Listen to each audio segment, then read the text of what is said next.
Everyone, hope everyone is doing well. We are still on the topic communication.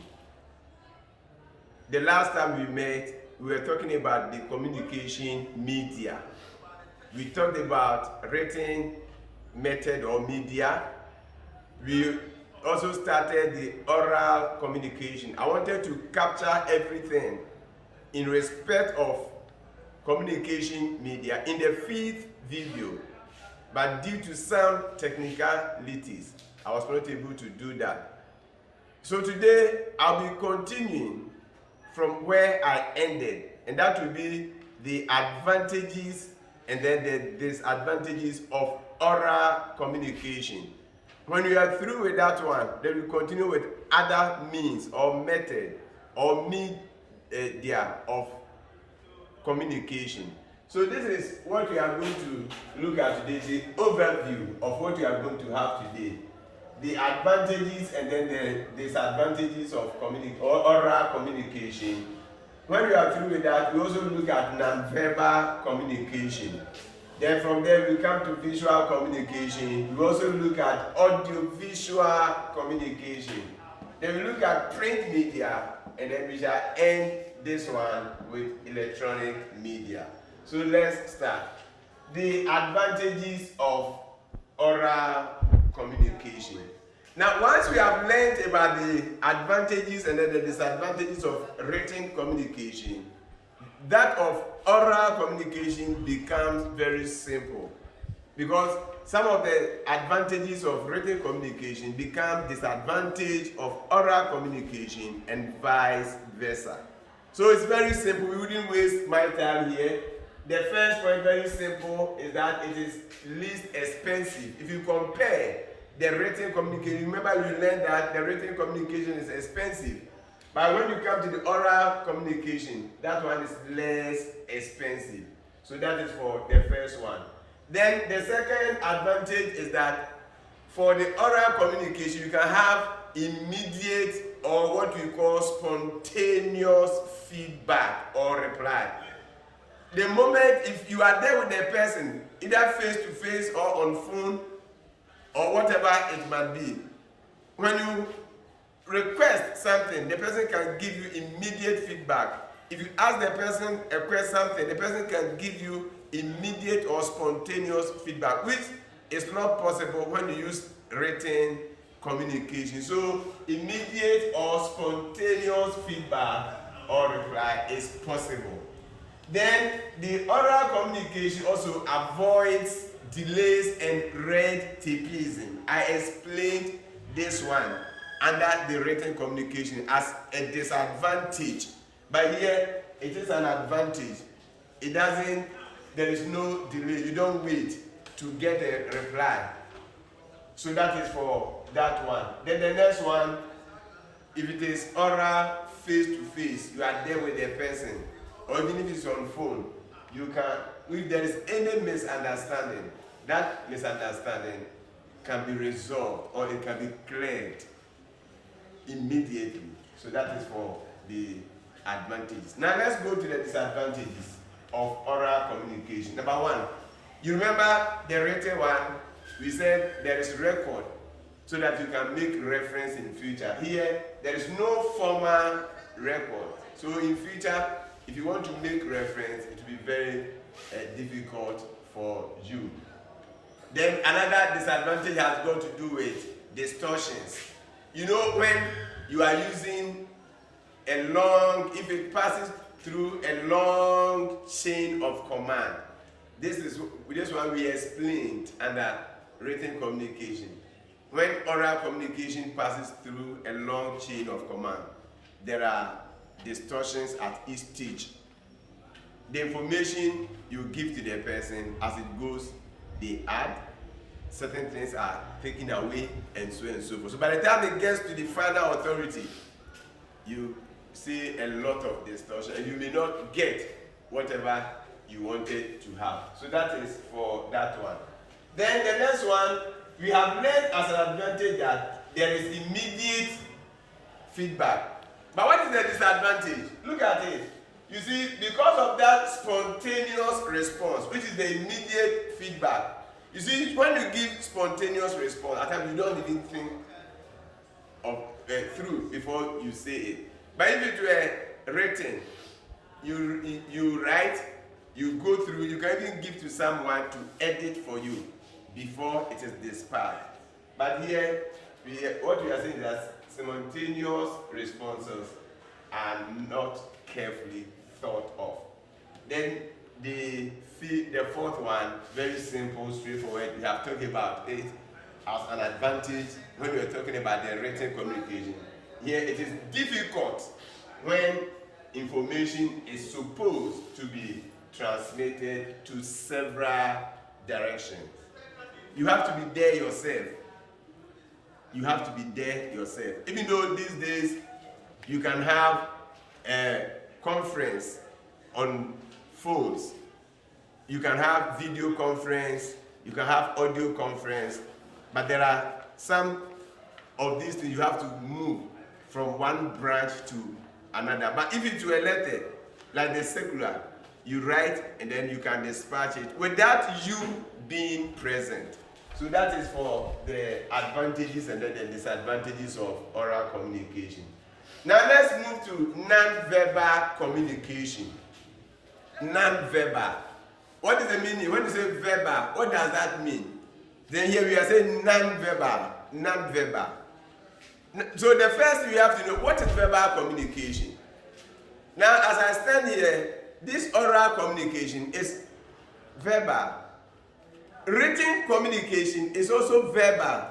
Please take note, don't think that when you say verbal in respect of communication, then we are talking about only oral. No. Generally, when you say verbal communication, it is any form of communication that uses words. It uses words. So whether it is written or oral, take note of that. If you are not careful, you may think that when you say verbal, it means you are looking at only oral. No, that is not it. It is any form of communication that uses words. So the key word, the key phrase is it uses words. Uses words. So take note of that.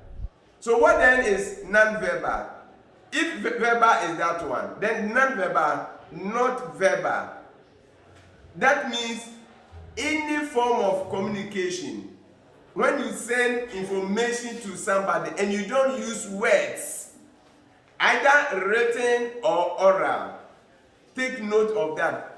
Most students get confused, and by the time you realize, they are telling you that nonverbal communication is written communication, because they say that nonverbal communication is any form of communication that is not spoken. That is not true. And then they will give you example. That example, written communication, that is not true. Non-verbal communication is any type of communication or form of communication that does not use words, whether it is oral or written. Now, as I stand here, I'm using words. I'm using words. But look at it. You see, look at my hand. I said I'm using words. You see the hand. The way I move the hand, that is to make stress. That is non-verbal. You see, I did not use words. If you were sitting down and I did this, did I use words?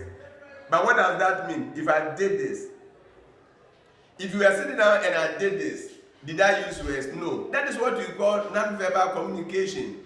If I ask you a question, and as you were talking, I kept quiet, and then I was nodding my head. What does that mean? Did I use words? No, I did not use words. That is non-verbal communication. As you were talking, then if you saw me doing this, what does that mean? If you did something and I shook hands with you, did I use words? No, that is what is called non-verbal communication. So I said verbal communication. So even though we are looking at non-verbal, I first talked about verbal communication. I said verbal communication use words, or it uses words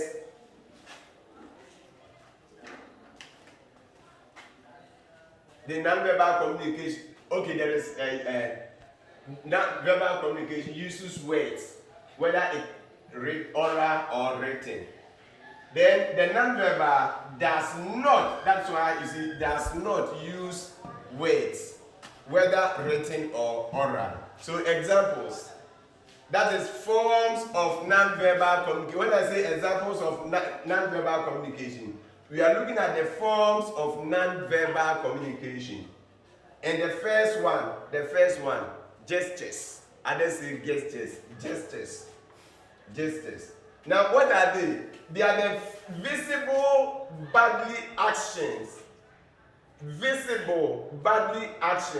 That communicate particular messages. For example, movement of the hands, as I was telling you. Then your facial expression. The way you move your hand, whether you are nodding or you are shaking it, and so on and so forth. If you wave at somebody, if you are pointing at somebody, if somebody is doing something and you are doing this, at times you see, you may speak, you may use words, and then it is accompanied by the non-verbal communication. For example, I said, be very, very careful. I'm using both the verbal and non-verbal. The way I said, be very, very, then look at, I'm also shaking my head, be very, very careful. So all those things are non-verbal. Number 2, facial expressions. And what is that? It allows individuals to share messages through the use of your eyes.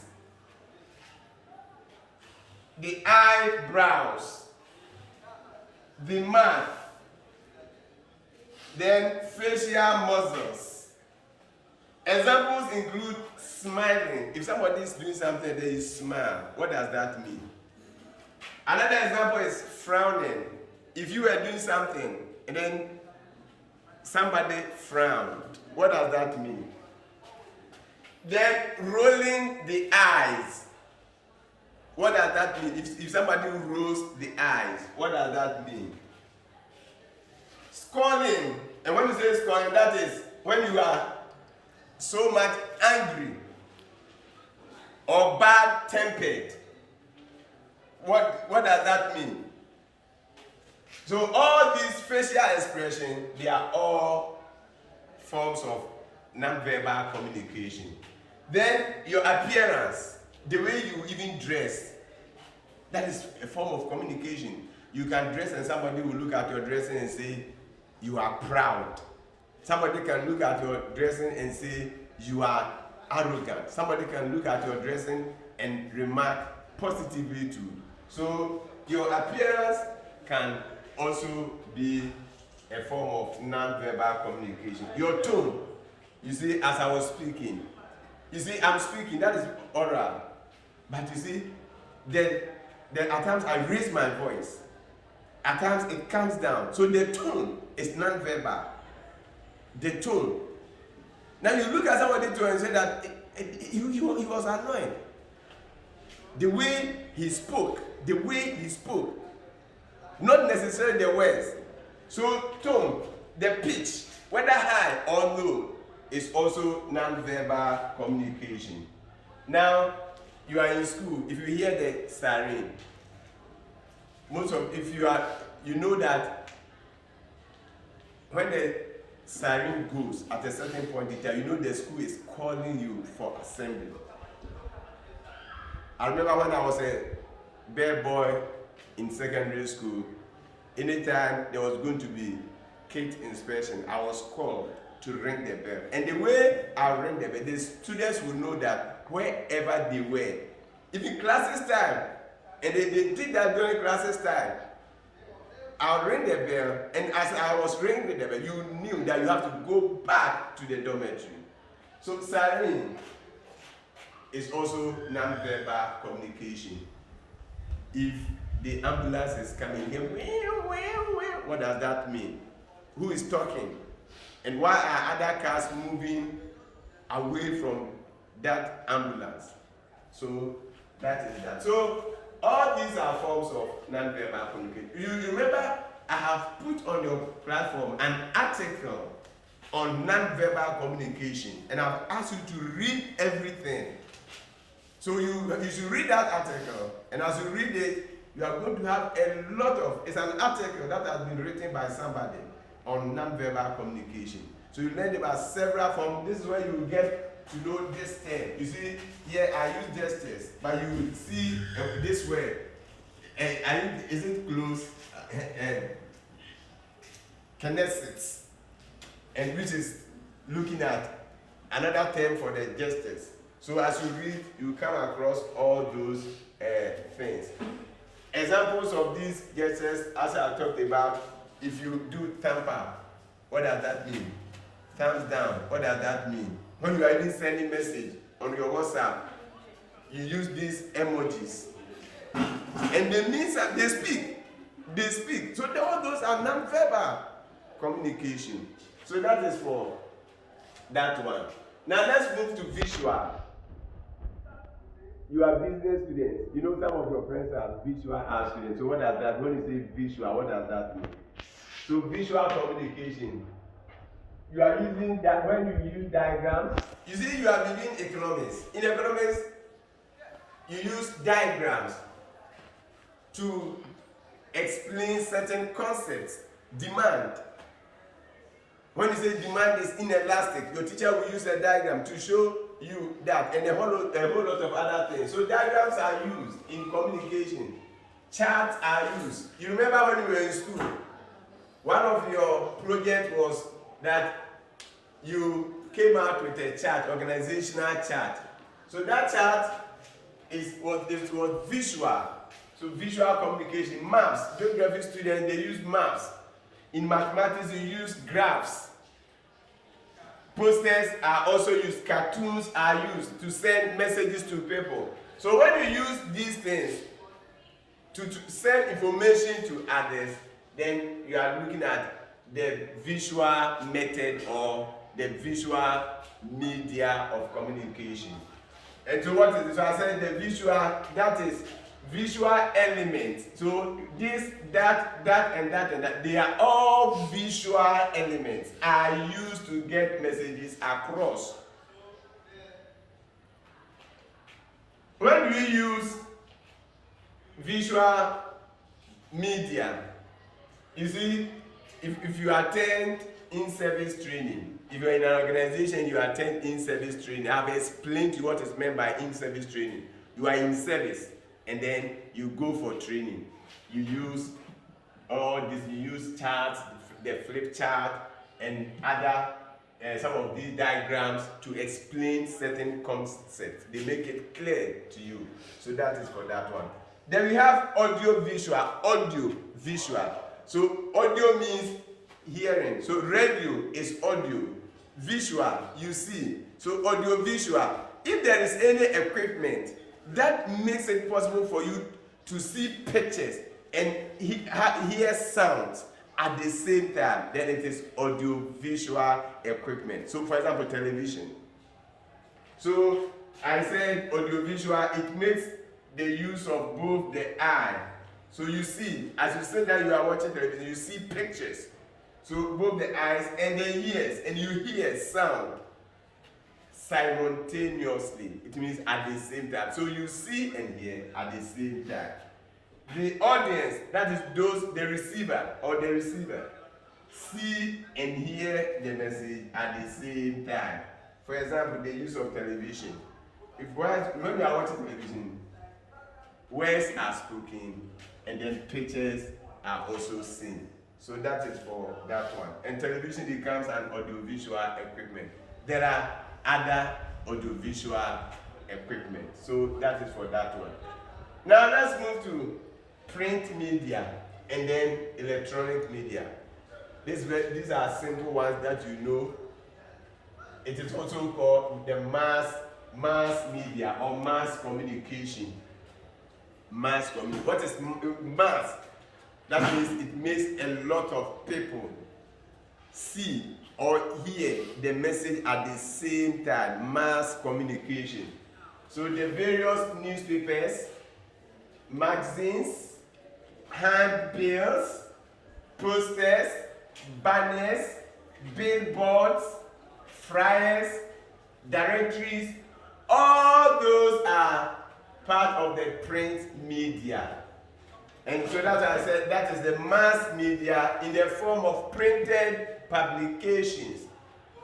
All these are mass media in the form of printed publications. So that is the print media. Then the last one for this particular video is the electronic media, which you are used to. The electronic media, the use of television, radio, emails, fax mail, which we call fax in short, audio and video conference. Audio conference and video conference. You have been making video conference, audio conference, you know all these things. So what do you use? Electronic gadgets. Electronic gadgets are used, and that is the electronic media. Ladies and gentlemen, that brings us to the end of our lessons today. Today, we have looked at the advantages of oral communication. So what is it? What is oral communication? You know it already. What are the advantages? State and explain any three advantages of oral communication. State and explain any three disadvantages of oral communication. Distinguish between verbal and non-verbal communication. Give any 4 examples of non-verbal communication. What is visual communication? Give 3 examples of visual communication. What is audio-visual method of communication? Then distinguish between print media and electronic media.